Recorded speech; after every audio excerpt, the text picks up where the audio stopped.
ഇത് പാവയ്ക്ക തീയലാട്ടോ ഉണ്ടാക്കാൻ പോകുന്നത്. അപ്പോൾ കുറച്ച് നമ്മുടെ പടവലങ്ങയും കൂടെ അതിൻ്റെ കൂടെ ചേർക്കുന്നുണ്ട് കേട്ടോ. അതിനുവേണ്ടി ആദ്യം എണ്ണ ചൂടാക്കി അതിനകത്ത് 3-4 പച്ചമുളക് അരിഞ്ഞിട്ട് അതൊന്ന് ചെറുതായിട്ട് മൂക്കുമ്പോഴത്തേക്കും അതിലേക്ക് നമ്മുടെ പാവയ്ക്കയും കൂടെ ഇട്ട് അത് വഴറ്റിയെടുക്കണം. പടവലങ്ങ ഇതിൻ്റെ കൂടെ ഇടണ്ട കേട്ടോ. ശകലം മഞ്ഞൾപ്പൊടി ഉപ്പും അതിലേക്ക് ഇട്ട് കൊടുക്കുന്നുണ്ട് കേട്ടോ. ചെറിയ തീയിൽ അതൊന്ന് വഴറ്റി വരട്ടെ. ഒരു കഷ്ണം വാളംപുളി വെള്ളത്തിൽ അരിയിക്കാൻ വേണ്ടി ഇട്ടിട്ടുണ്ട്. ഒരു 20 അല്ലി ഉള്ളിയും ഒരു സവോളയും എടുത്തിട്ടുണ്ട് കേട്ടോ. പിന്നെ ഒരു മുറി തേങ്ങയും കൂടെ. പകുതി വഴണ്ട പാവയ്ക്കയിലേക്ക് നമ്മളുടെ സവോളയും കൂടെ ഇട്ട് കൊടുക്കുക, പൊടിയായി അരിഞ്ഞത്. ചൂടായ ചട്ടിയിലേക്ക് അല്പം എണ്ണ ഒഴിച്ച് അതിലേക്ക് 1/4 ടീസ്പൂൺ ഉലുവ ഇട്ട് കൊടുക്കും. അതിലേക്ക് അരിഞ്ഞ് വെച്ചിരിക്കുന്ന ചെറിയുള്ളി ചേർക്കുക. ചെറിയുള്ളി പകുതി മാത്രം കേട്ടോ. ഇനി വഴണ്ട് വന്ന ഉള്ളിയിലേക്ക് നമ്മൾ വഴറ്റി വെച്ചിരിക്കുന്ന പാവയ്ക്ക ചേർക്കണം. ഓക്കെ, പടവലങ്ങ ചേർത്ത് പുളിവെള്ളവും ചേർത്ത് വേവിച്ചെടുക്കണം.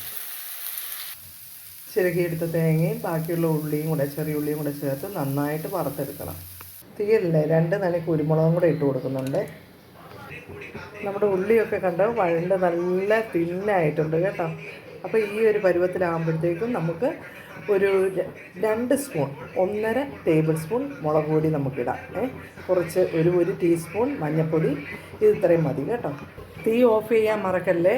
അതിനുശേഷം ഇത് തണുത്തിട്ട് നന്നായിട്ട് അരച്ച് നമ്മുടെ വെന്തിരിക്കുന്ന പടവലങ്ങയുടെയും പാവയ്ക്കയുടെയും കൂട്ടിലേക്ക് ചേർക്കാം കേട്ടോ. വെന്തിരിക്കുന്ന പാവയ്ക്കയുടെയും പടവലങ്ങയുടെയും കൂട്ടിലേക്ക് നമുക്ക് അരച്ച് വെച്ചിരിക്കുന്ന കൂട്ട് ചേർക്കാം കേട്ടോ.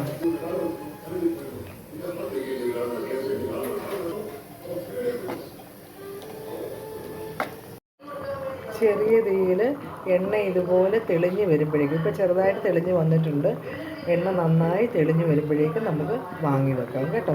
നമ്മളുടെ പാവയ്ക്ക തീയിൽ അപ്പോഴത്തേക്കും റെഡിയായി. കുറച്ച് കറിവേപ്പിലയും കൂടെ ഇട്ട് നമുക്കിത് വാങ്ങി വെക്കാം കേട്ടോ.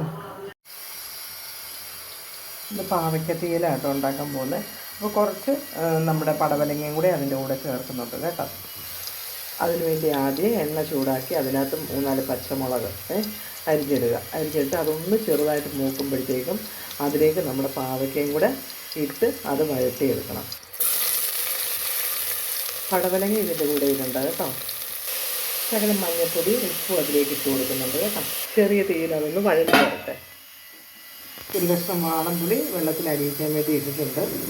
ഒരു 20 അല്ലി ഉള്ളിയും ഒരു സവോളയും എടുത്തിട്ടുണ്ട് കേട്ടോ. പിന്നെ ഒരു മുറി തേങ്ങയും കൂടെ.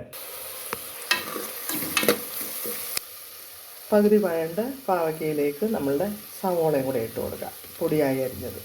ചൂടായ ചട്ടിയിലേക്ക് അല്പം എണ്ണ ഒഴിച്ച് അതിലേക്ക് 1/4 ടീസ്പൂൺ ഉലുവ ഇട്ട് കൊടുക്കും. അതിലേക്ക് അരിഞ്ഞ് വെച്ചിരിക്കുന്ന ചെറിയുള്ളി ചേർക്കുക. ചെറിയുള്ളി പകുതി മാത്രം കേട്ടോ. ഇനി വഴണ്ട് വന്ന ഉള്ളിയിലേക്ക് നമ്മൾ വഴറ്റി വെച്ചിരിക്കുന്ന പാവയ്ക്ക ചേർക്കണം. ഓക്കെ, പടവലങ്ങ ചേർത്ത് പുളിവെള്ളവും ചേർത്ത് വേവിച്ചെടുക്കണം. ചിരകിയെടുത്ത തേങ്ങയും ബാക്കിയുള്ള ഉള്ളിയും കൂടെ ചെറിയ ഉള്ളിയും കൂടെ ചേർത്ത് നന്നായിട്ട് വറുത്തെടുക്കണം. തീയല്ലേ 2 നനി കുരുമുളകും കൂടെ ഇട്ട് കൊടുക്കുന്നുണ്ട്. നമ്മുടെ ഉള്ളിയൊക്കെ കണ്ട് വഴണ്ട് നല്ല തിന്നായിട്ടുണ്ട് കേട്ടോ. അപ്പോൾ ഈ ഒരു പരുവത്തിലാകുമ്പോഴത്തേക്കും നമുക്ക് ഒരു 2 സ്പൂൺ 1.5 ടേബിൾ സ്പൂൺ മുളക് പൊടി നമുക്കിടാം. കുറച്ച് ഒരു ടീസ്പൂൺ മഞ്ഞൾപ്പൊടി, ഇത് ഇത്രയും മതി കേട്ടോ. തീ ഓഫ് ചെയ്യാൻ മറക്കല്ലേ. അതിനുശേഷം ഇത് തണുത്തിട്ട് നന്നായിട്ട് അരച്ച് നമ്മുടെ വെന്തിരിക്കുന്ന പടവലങ്ങയുടെയും പാവയ്ക്കയുടെയും കൂട്ടിലേക്ക് ചേർക്കാം കേട്ടോ. വെന്തിരിക്കുന്ന പാവയ്ക്കയുടെയും പടവലങ്ങയുടെയും കൂട്ടിലേക്ക് നമുക്ക് അരച്ച് വെച്ചിരിക്കുന്ന കൂട്ട് ചേർക്കാം കേട്ടോ.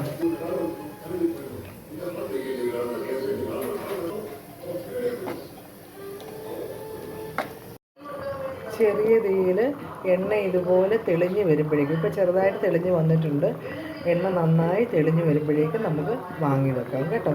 നമ്മളുടെ പാവയ്ക്ക തീയിൽ അപ്പോഴത്തേക്കും റെഡിയായി. കുറച്ച് കറിവേപ്പിലയും കൂടെ ഇട്ട് നമുക്കിത് വാങ്ങി വെക്കാം കേട്ടോ.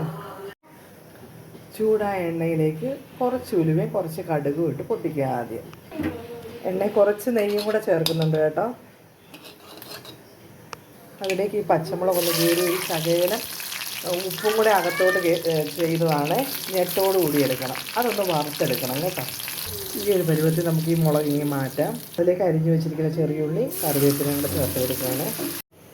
ഒരു ചെറിയ തക്കാളിയും കൂടെ അരിഞ്ഞ് വഴറ്റിയെടുക്കുന്നുണ്ട്. ഒരു ടീസ്പൂൺ മുളക് പൊടിയും കൂടെ ഇതിൽ ചേർക്കുകയാണ്. വെളുത്തുള്ളിയും മഞ്ഞൾപ്പൊടിയും ഉപ്പും ആവശ്യത്തിനിട്ട് ഒരു സവോളയും ഇട്ടിട്ട് വേവിച്ച് വെച്ചിരിക്കുന്ന പരിപ്പാണ്. ആ പരിപ്പ് സാമ്പാർ പരിപ്പ്.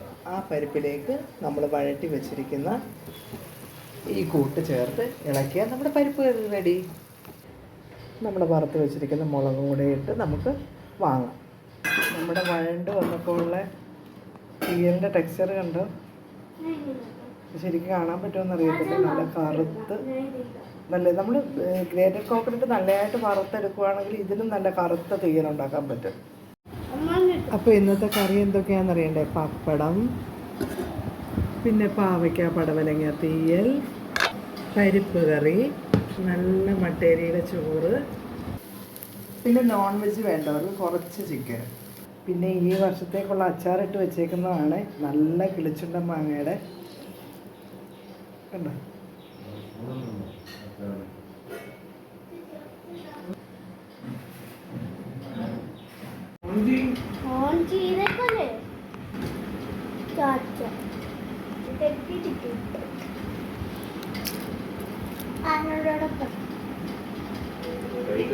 കുറച്ചും കൂടെ കറി